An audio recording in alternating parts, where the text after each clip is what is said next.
Hello students, you are the welcome in the series of rapid revision classes for the board exam. Today's topic political parties which is the most important chapter from your syllabus.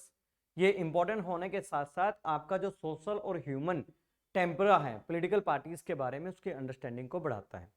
Board के अंदर 5 questions हैं, अगर आपने prepare कर लिए definitely 1 will be ask in the 5 marks और 3 marks, 1 mark question can be the ask. तो आज इस क्लास के अंदर हम इसके 3 जो कंटेंट है उसको हम कवर करेंगे। आप इस वीडियो को पूरा देखिए, अच्छा लगा तो शेयर और लाइक कीजिए। अभी स्टार्ट करते हैं इसके कंटेंट के साथ। पॉलिटिकल पार्टीज का जो चैप्टर उसमें मीनिंग है, फंक्शंस है, नीड्स है, मतलब पॉलिटिकल पार्टीज के बिना democracy can not be existed, different questions हैं, आंसर सेम है। क्राइटेरिया देखना है कि भारत के अंदर जो नेशनल और स्टेट पॉलिटिकल पार्टीज हैं वो कैसे बनती हैं। पार्टी सिस्टम बड़ा आसान क्वेश्चन है और हाईली रिपीटेड क्वेश्चन है इसके अंदर बेटे।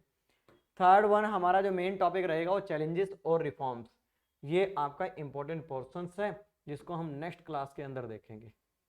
तो सबसे पहले हम स्टार्ट करते हैं पॉलिटिकल पार्टी क्या होती है।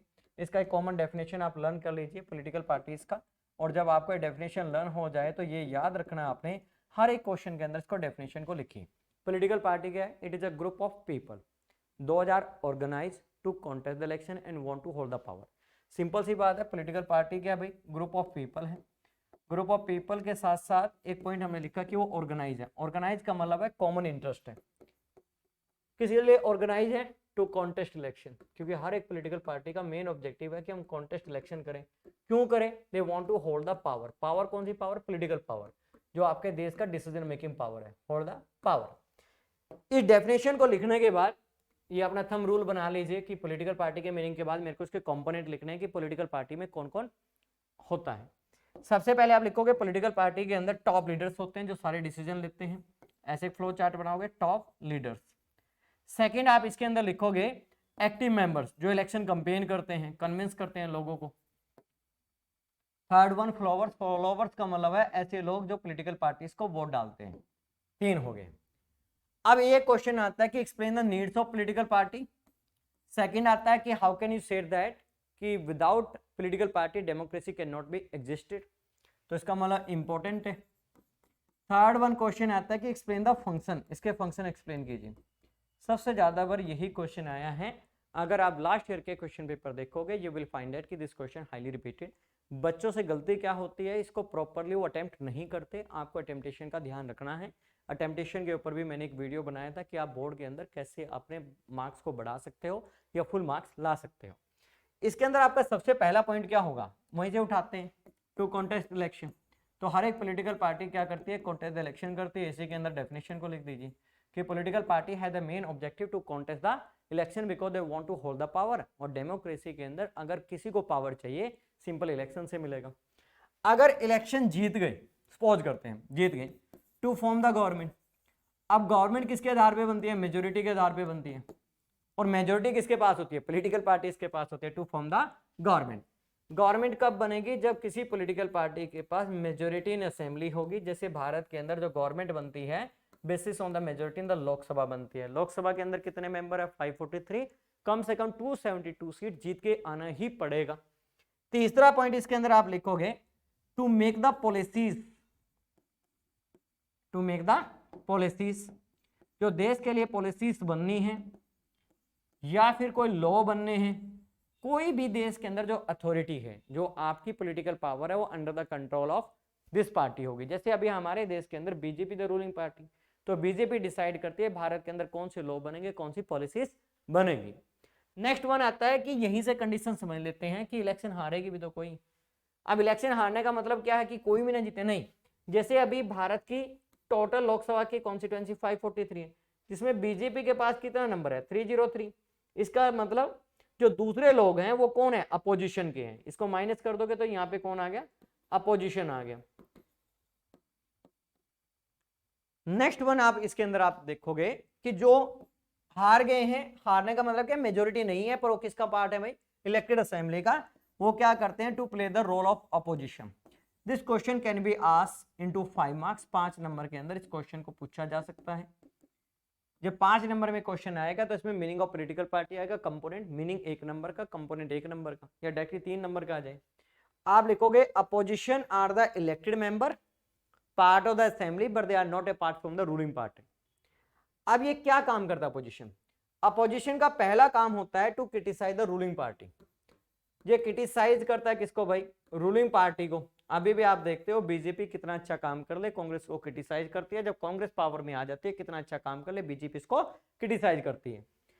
दूसरा ये क्या करती है? हाईलाइट करती है, highlight the weakness of government, कि आपकी जो गवर्नमेंट है अगर वो कोई भी पॉलिसी बना दे जिसमें वीकनेस है, कोई गलती है, कोई एरर है, उसको बहुत हाई लेवल पे हाईलाइट करती है। Third one, increase the political awareness of the common people. अब देश के अंदर बहुत सारी चीजें होती हैं, हमें हर एक चीज की जानकारी नहीं है, पर जब आप अपोजिशन को सुनते हो तो सारी चीजों को आसानी से समझ लेते हो कि इस लॉ के अंदर क्या क्या ड्रॉबैक्स हैं। सबसे लास्ट का है to save the public opinion. Public opinion का मतलब होता है व्हाट द पीपल वांट, लोग क्या चाहते हैं उसी के अनुसार रूलिंग पार्टीज अपनी पॉलिसीज को लेके आती है। क्योंकि पब्लिक ओपिनियन को अगर इंपॉर्टेंस नहीं दी तो क्या होगा? अगले इलेक्शन के अंदर वही लोग उसको वोट नहीं डालेंगे। बहुत आसान से हो गए 5 पॉइंट। पॉलिटिकल पार्टी का मीनिंग, कंपोनेंट, फिर क्या लिखोगे? पहला function to contest the election, जीत गए to form the government, government बनते to make the policies and laws, to play the role of opposition, opposition के 3 काम, और fifth one to save the public opinion. इसके अलावा भी पॉलिटिकल पार्टीज क्या करती है? मास मोबिलाइजेशन ऑफ पीपल करती है। It is a mediating between the government and the common people. अब अगला हमारे पास टॉपिक आता है कि जो पॉलिटिकल पार्टीज है उसका क्राइटेरिया क्या है। भारत के अंदर कितनी पॉलिटिकल पार्टीज है?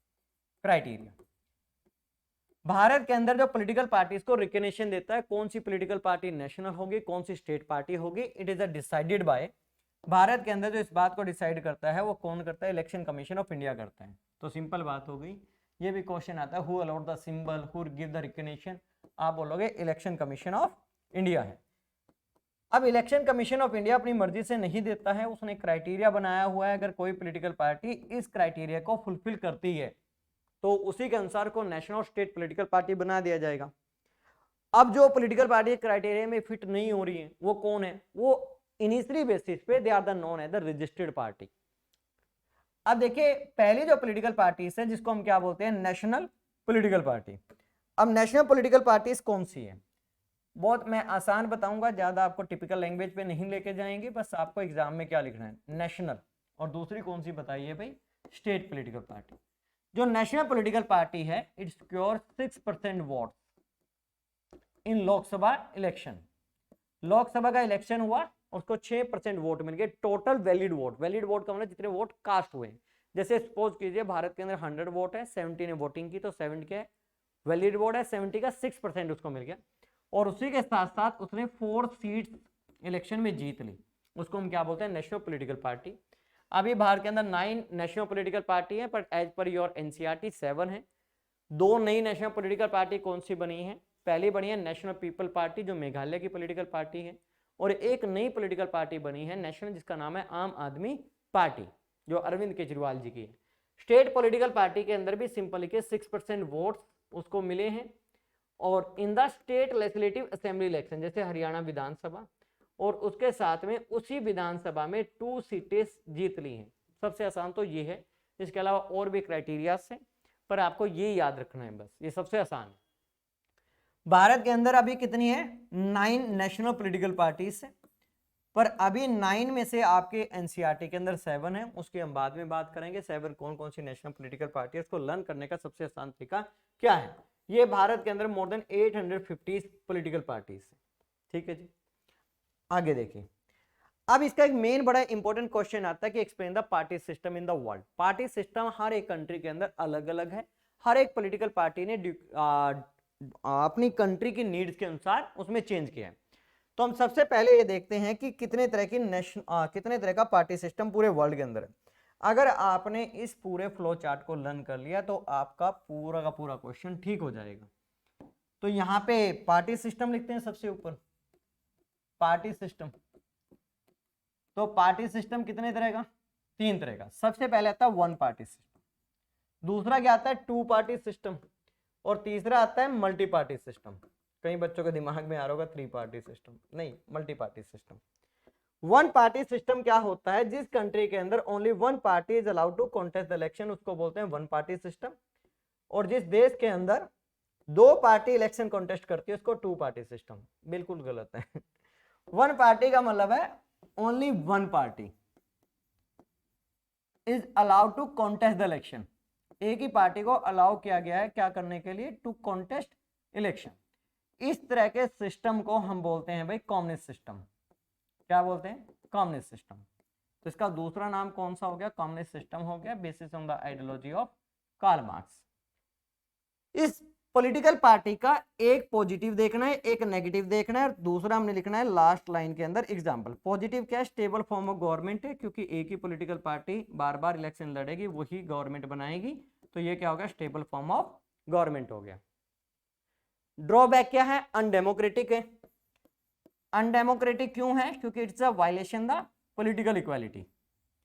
पॉलिटिकल इक्वालिटी का मतलब होता है जब हर एक व्यक्ति के पास equally chance to contest the election हो और साथ में इक्वली राइट टू वोट हो। चाइना के अंदर लोगों के पास इक्वली राइट टू वोट है, इसका मतलब यूनिवर्सल अडल्ट फ्रेंचाइज है, पर सभी व्यक्तियों के पास equally chance to contest the election नहीं है। तो इसलिए मैं यहाँ पे एग्जांपल क्या लिख रहा हूँ, चाइना। अगर दूसरा एग्जांपल लिखना चाहते हो तो वियतनाम, लाओस, कंबोडिया, सीरिया आप लिख सकते हो। 2 पार्टी मैंने बोला था, only 2 party allowed to contest the election, ये स्टेटमेंट गलत है। आप लिखोगे several party are allowed to contest the election but serious chance, जो यहाँ पे सीरियस चांस है to win the election, to win the election, वो किसके फेवर में है, ओनली 2 पार्टीज के फेवर में। किसके फेवर में भाई, 2 पार्टीज।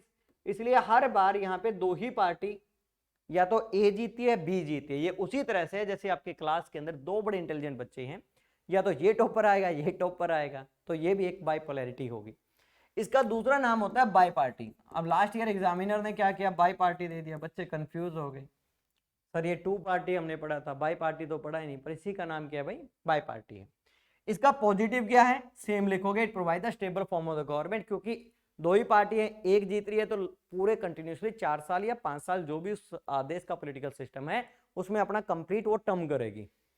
नेगेटिव क्या है, people have the limited choice, people have the limited choice, क्योंकि सबको पता है ये ए जीत रही है बी जीत रही है, तो उस कंडीशन में उनके पास दूसरी चॉइस नहीं है। डेमोक्रेटिक है पर क्या है, थोड़ा सा ज्यादा अपॉर्चुनिटी नहीं है। इसका बड़ा एग्जांपल है यूएसए और यूके। यहाँ पे इन दोनों देशों की हिस्ट्री के अंदर 2 ही पार्टी रही हैं जो बार बार इलेक्शन जीत के आई हैं। जैसे यूएसए के अंदर डेमोक्रेटिक एंड रिपब्लिक। अभी कौन सी रूलिंग पार्टी है, डेमोक्रेटिक है, इससे पहले कौन थी, रिपब्लिक, उससे पहले 2 बार डेमोक्रेटिक, उससे पहले 2 बार रिपब्लिक। तो यहाँ पे बार बार जो पावर्स हैं वो चेंज होती रहती है, किसके बीच में, डेमोक्रेटिक और रिपब्लिक। यहाँ पे भी कुछ ऐसे ही है, conservative and the labour party. 2 he party हैं, चाहे ये जीती है या ये जीती है, यही दुनिया के 2 ऐसे देश हैं। अब यहाँ पे ऐसा क्यों है, क्योंकि यहाँ पे पॉपुलेशन के बीच में डिफरेंसेस कम हैं। कास्ट के नाम पे, रिलीजन के नाम पे, लैंग्वेज के नाम पे ज्यादा डिफरेंसेस नहीं है, सोसाइटी में सिमिलरिटी है, इसी की वजह से वहां पे 2 पार्टी सिस्टम आसानी से काम कर रहा है। मल्टी पार्टी में लिखोगे several party contest the election and several party have the chances to come in a power. ये तो बड़ी मुसीबत है भाई, सबके पास serious chance to come in power है, सब आ सकती हैं पावर में। पावर में कब आएंगी, सपोज कीजिए इलेक्शन कॉन्टेस्ट किया और किसी भी पॉलिटिकल पार्टी को मेजोरिटी नहीं मिली, फिर क्या होगा, एक से ज्यादा पॉलिटिकल पार्टी मिलकर गवर्नमेंट बना सकते हैं, उसको बोलते हैं कोलिजन गवर्नमेंट। तो भारत के अंदर तो ऐसा हमने पढ़ा भी है और देखा भी है कि एक अलायंस बना दिया जिसके अंदर 15, 20, 25 पॉलिटिकल पार्टी हैं और वो अलायंस गवर्नमेंट चला रहा है, तो उसको बोलते हैं अलायंस। आप कमेंट बॉक्स में लिखोगे what is the difference between the alliance and collision government, दोनों है ऐसे। अब जो अलायंस के 2 एग्जांपल लिख सकते हो, अभी भारत के अंदर एनडीए फोर्थ क्या है भाई, रूलिंग है, और दूसरा यूपी एक बड़ा फेमस अलायंस रहा है जिसने 2 बार भारत के अंदर गवर्नमेंट बनाई है, कांग्रेस ने बनाया था, एनडीए बीजेपी ने बनाए हैं। इसके अंदर पॉजिटिव क्या है, नेगेटिव क्या है। पॉजिटिव क्या है इसके अंदर, it is based on power sharing, क्योंकि यहाँ पे power remain in the hand of 1 party, एक पार्टी के पास पावर नहीं है, यहाँ पे पावर क्या है भाई, शेयर हो रही है। दूसरा आप इसके अंदर क्या लिखोगे, it produce the unstable form of government. Unstable form of government का मतलब ये हुआ कि यहाँ पे कोई भी गवर्नमेंट लंबे टाइम तक पावर में नहीं रहती, क्योंकि एक से ज्यादा पॉलिटिकल पार्टी ने मिलकर गवर्नमेंट बनाई है, एक दूसरे के साथ क्लैशेस हो जाता है तो पार्टी अपने आप को विड्रॉन कर देती हैं और मेजोरिटी लूज हो जाती है और गवर्नमेंट फॉल डाउन हो जाती है। भारत के इतिहास में 1989 से लेकर 2014 तक इसी तरह की गवर्नमेंट बनी और जिससे बहुत कम ऐसी गवर्नमेंट है जो अपने 5 इयर्स के टर्म को कंप्लीट कर पाई। इसका एग्जांपल लिखिए इंडिया। अब देखिए क्वेश्चन और आता है कि why India adopt the multi party system. इसके आप 3 पॉइंट लिख सकते हो। पहला पॉइंट लिखोगे कि India is a diverse country, तो 1 and 2 party can not represent to all social groups. जैसे कास्ट और रिलीजन के नाम पे पॉलिटिकल पार्टी बनी, इससे पहले चैप्टर के अंदर भी हमने डिस्कस किया था। दूसरा आप लिखोगे due to the historical background. Bharat के हिस्टोरिकल का मतलब है बिफोर द इंडिपेंडेंस भारत के अंदर मल्टी पार्टी सिस्टम था, तो हमने मल्टी पार्टी सिस्टम को ही कंटिन्यू किया। तीसरा आप लिखोगे it is a more democratic, क्योंकि यहाँ पे क्या हो रही है, पावर शेयरिंग हो रही है, पर इसकी सबसे बड़ी मुसीबत क्या है, अनस्टेबल फॉर्म ऑफ गवर्नमेंट है। तो ये किसका एस्पेक्ट है। तो आज के कंटेंट के अंदर हमने यही पढ़ा कि what do you mean by political party, need, importance, उसके फंक्शन। सेकंड में हमने देखा कि what is the criteria to become a national और state political party. Third one party system हमने स्टडी किया। और फोर्थ क्वेश्चन देखा कि how why did India adopt the multi party system. Next class के अंदर हम इस चैप्टर को कंप्लीट करेंगे और बहुत ही जल्दी इस क्लास का वीडियो आ जाएगा। और मैं आपको श्योरिटी देता हूँ 100% इसी क्लास से, इन्हीं क्वेश्चन से आपके क्वेश्चन आएंगे बोर्ड एग्जाम के अंदर। तो थैंक यू एवरीवन।